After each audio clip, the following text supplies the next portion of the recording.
हाय. हातात फुलांचा गुच्छ बघून तुम्हाला असं वाटत असेल आज काहीतरी स्पेशल डे असेल, पण असं काही नाही मंडळी.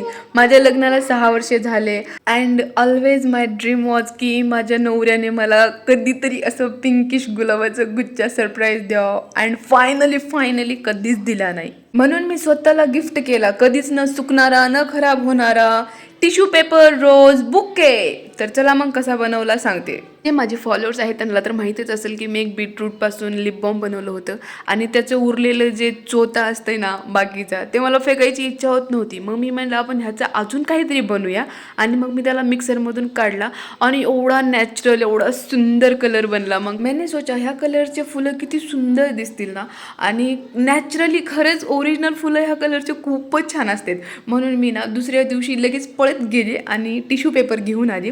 टिश्यू पेपर घेऊन आल्यावर त्याला असं कट करायचं जसं दिसतंय व्हिडिओमध्ये तसं, आणि मग त्याला फक्त साईडनं म्हणजे कलरमध्ये बुडवायचे, कारण इतके नाजूक असतात ना हे फुलं, खूपच नाजूक असतात.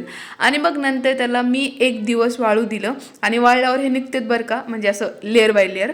आणि मग नंतर असं जिगजॅग करायचे त्याला गोल गोल, आणि मग नंतर एक्स्ट्रा जे पार्ट असतात ना म्हणजे कोणे ते काढून टाकायचे कैचीनं, आणि मग त्याला असं जसं दिसाले व्हिडिओमध्ये तसं करायचं. आणि मग काय बघा फायनली तुमचं सुंदरसं फूल तयार होते.